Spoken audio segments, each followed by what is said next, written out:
Police అమరవీరుల సంస్మరణ వారోత్సవాల్లో భాగంగా అమరవీరుల త్యాగాలను స్మరించుకుంటూ వనపర్తి జిల్లా పోలీస్ శాఖ ఆధ్వర్యంలో వనపర్తి జిల్లా పోలీస్ కార్యాలయంలో ఏర్పాటు చేసిన మెగా రక్తదాన శిబిరాన్ని జిల్లా ఎస్పీ రావుల గిరిధర్ ముఖ్య అతిథిగా పాల్గొని రక్తదాన శిబిరాన్ని ప్రారంభించారు. స్వచ్ఛందంగా 252 మంది రక్తదానం చేశారు. ఈ సందర్భంగా ఎస్పీ మాట్లాడుతూ సమాజం కోసం, దేశం కోసం, రేపటి తరాల మంచి భవిష్యత్తు కోసం ప్రాణత్యాగాలు చేశారని, వారి త్యాగాలను వెలకట్టలేమన్నారు. ప్రతి ఒక్కరూ పోలీస్ అమరవీరుల త్యాగాలను నిత్యం స్మరించుకోవాలన్నారు. వారి త్యాగ ఫలితమే మనమంతా ప్రశాంత జీవితాన్ని గడుపుతున్నామని అన్నారు.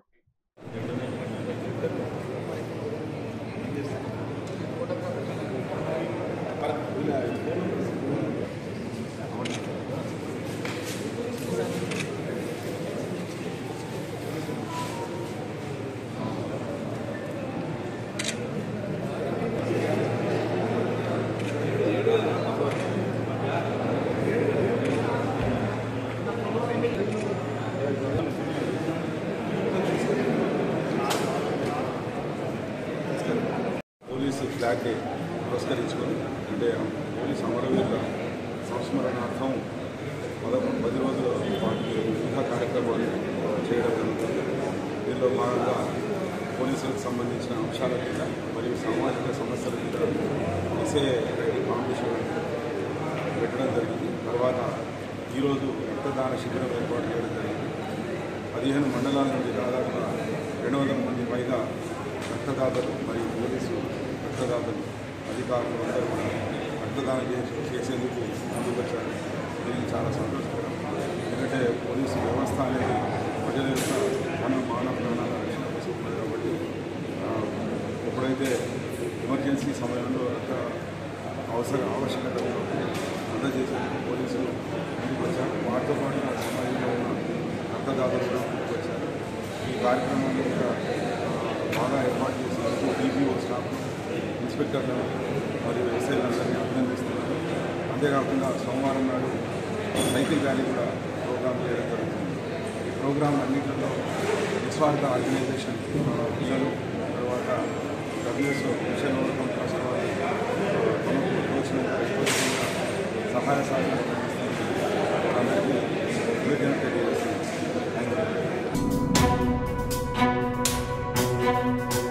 ప్రపంచ కళాకారుల దినోత్సవం సందర్భంగా వనపర్తి జిల్లా కేంద్రంలోని RDS కార్యాలయంలో సాహితీ కళావేదిక అధ్యక్షులు శంకర్ గౌడ్ అధ్యక్షతన కళాకారుల సన్మాన కార్యక్రమం నిర్వహించారు. జిల్లాలోని పలు విభాగాలకు చెందిన కళాకారులు, రచయితలను, గాయకులను, నటులను సన్మానించారు. ఈ సందర్భంగా శంకర్ గౌడ్ మాట్లాడుతూ సమాజానికి కళలే ప్రధాన ఆయుధంగా ప్రజలను చైతన్యపరుస్తూ అనేక సామాజిక కార్యక్రమాలను చేపడుతున్న కళాకారులు సామాజిక డాక్టర్లుగా అభివర్ణించారు. ఈ కార్యక్రమంలో RDS సంస్థ అధ్యక్షురాలు చిన్నమ్మ థామస్, రిటైర్డ్ ఉపాధ్యాయులు గాయకుడు సత్తార్, వాఖ్యాత బైరోజు చంద్రశేఖర్, బండారు శ్రీనివాస్, గంధం నాగరాజు పాల్గొని కళాకారులను సన్మానించారు.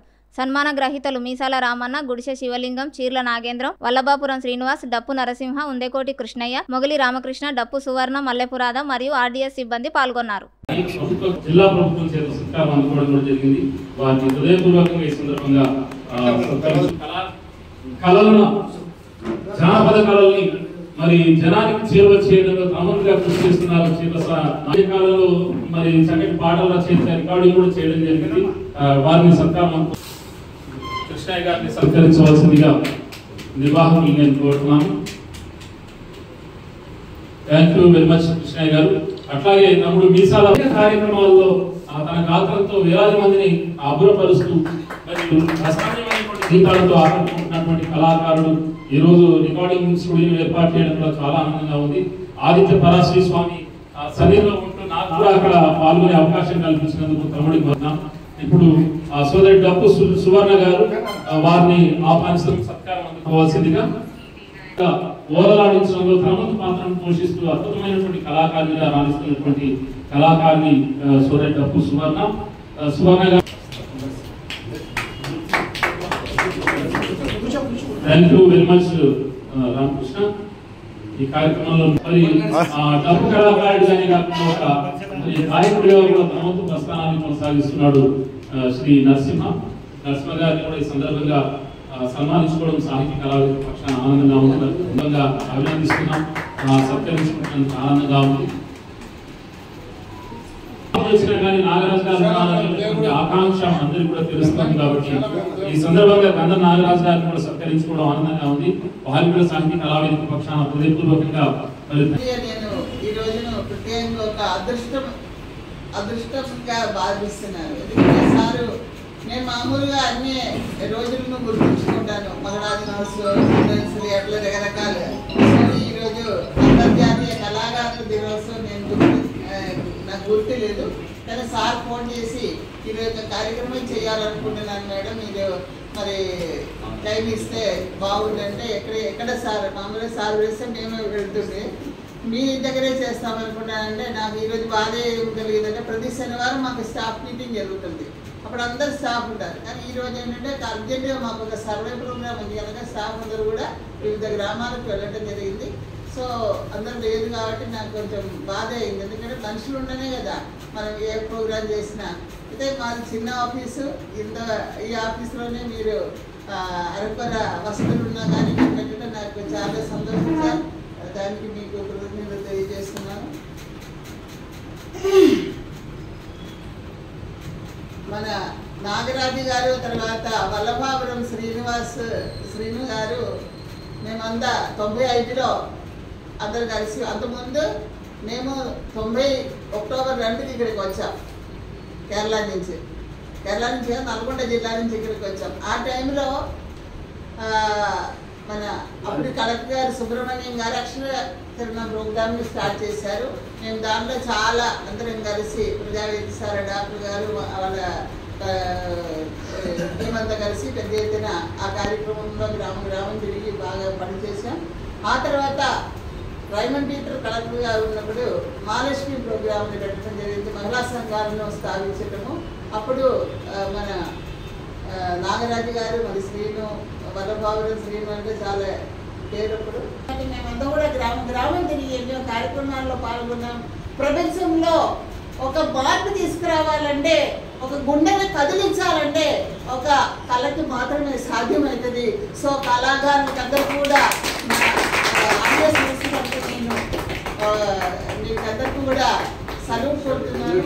సో మీలాంటి వాళ్ళను, నేను కూడా ఒక కళాకారు, ఎందుకంటే నాకు నవ్వటం వస్తుంది, అందరూ నవ్వటం వస్తుంది. నేను ఎక్కడ వెళ్ళినా అరే మిమ్మల్ని చూస్తే మాకు అందరికీ కూడా హుషారు వస్తుంది మేడం, ఎందుకంటే మీరు ఈ వయసులో కూడా, అంటే వయసు అన్నప్పుడు నాకు కొంచెం బాగా అవుతుంది, ఈ వయసులో కూడా మీరు ఇలాగ ఉరికిలాంటి తిరుగుతున్నారంటే మాకు కూడా హుషారు వస్తుంది, మాకు ఎలా చేస్తుంది, మాకు బాగాలేదు, కూర్చోవడం కూడా ఇష్టం లేదని చెప్తున్నారు. సో అది కూడా ఒక కళని. సో ఇలాంటి మనం అందరం కళాకారులు, ప్రతి ఒక్కరిలో ఒక కళ ఉంది, ఆ కళను బయటికి తీసుకురావడమే ఇది. కాకపోతే నా బాధ ఏంటంటే శ్రీలాంటి వాళ్ళు అప్పుడు ఇలా ఎదుగుతున్నారు, ఇప్పుడు ఇలా ఉంది. వాళ్ళు జాస్తి సమాచారం తెలియదు, కానీ మన సువర్ణ వాళ్ళు వీళ్ళందరూ కూడా మామూలు టైప్ ఇప్పటికి వాళ్ళకు ఉంది. సరే అదే సార్ కూడా మంచిది, కానీ ఆరోగ్యం ఇప్పటికి ఆదరించాలి, వాళ్ళు ఆరోగ్యంగా ఉండాలని మనం కోరుకుందాము. మన స్నేహాన్ని పంచుకుందాము. మనం అందరం కలిసి మధ్యలో ఇలాంటి కార్యక్రమాలు ఎన్నో కూడా పెట్టాలి. తర్వాత మనం అందరం కూడా నాటికలు, పాటలన్నీ కలిసి ఆ పాలిటెక్నిక్లో పెద్ద ఎదురు చేయాలని నాకు ఆశ ఉంది. నేను కూడా కూచిపూడి నృత్యం నాకు చిన్నప్పటి నుంచి ఇష్టం ఉండే, కానీ అప్పుడు దొరకలేదు ఛాన్స్. ఇప్పుడు కూచిపూడి నృత్యం కూడా నేర్చుకోవాలనుకుంటున్నాను. అదే సంస్థ మీతోని ఖచ్చితంగా చేతోడు వాతోడు ఉంటాను. నాకు ఒక బాధ ఏమైందంటే, పోయినసారి మాకు ఒక చిన్న ప్రోగ్రామ్ వచ్చింది, అంటే కళాకారులు కూడా పెట్టుకుంటే కొంత సాధనలాగా వేయడానికి వీళ్ళ ప్రోగ్రామ్. దానికోసం నాకు లింగస్వామిదే నంబర్ నా దగ్గర ఉంటే లింగస్వామి చేస్తే, మేడం మేము గవర్నమెంట్లో చేస్తున్నాం కాబట్టి రావద్దు, నాగేంద్రం అప్పటికి నాకు నాగేంద్రం తెలుసు, నాగేంద్రం మేము వచ్చినప్పుడు ఇక్కడ వేసుకొని ముక్కు సీముడి సన్మానాలు చేసి గొప్పగా వాళ్ళు ఏదో భాగస్వాములు అయినట్టుగా చేసింది తప్ప, వనపర్తిలో ఇంత గొప్ప కళాకారులు ఉన్నారు. నిజంగా చెప్పాలి, ఆ కళాకారులు మంచి కళాకారులు ఉన్నారు, వాళ్ళని గుర్తించలేదని నా బాధ ఇప్పటికీ నా బాధకు వ్యక్తపరిచినండి. అట్లా కాకుండా ఈరోజు మనం గౌరవించుకోవడానికి ఒక సాహితీ కళావేదిక గుర్తించి ఈరోజు మనం ఇటువంటి కార్యక్రమం నిర్వహిస్తున్నందుకు, ఇటువంటి కార్యక్రమం ఇంకా ఘనంగా జరగాలని, మనం భవిష్యత్తులో జరగాలని కోరుకుంటున్నాను. కాబట్టి నేను ప్రశ్న చెప్తున్నా కదా, సాహితీ కళావేదిక వనపర్తిలో చాలా పేరు పొందింది.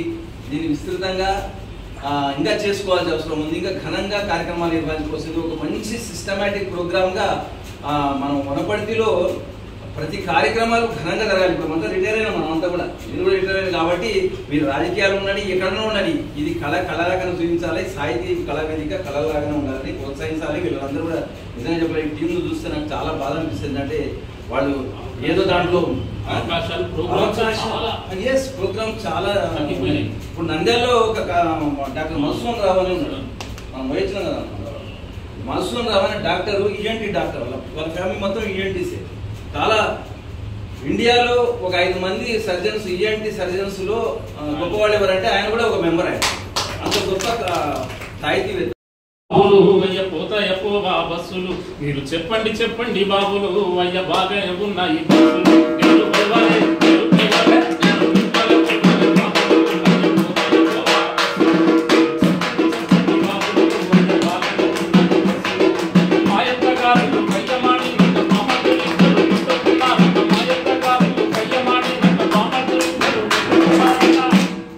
కోట్ల పాలకి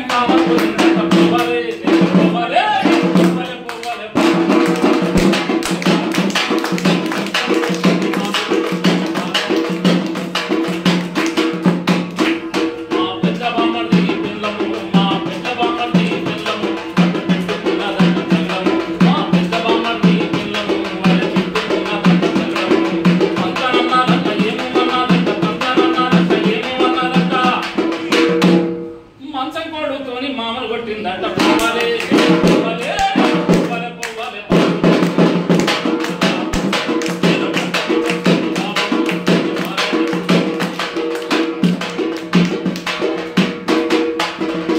మా చిన్న బామర్ది పిల్లము, మా చిన్న బామర్ది పిల్లము, అది చిందులేసిందంట చుట్టము. మా చిన్న బామర్ది పిల్లము, అది తానేమో చుట్టము, పళ్ళ కొట్టిందంట, కాలు తానేమో చుట్ట కొట్టిందంట, పప్పు గుత్తితోని అతను కొట్టిందంట పోవాలే పోవాలే పోవాలే పోవాలే.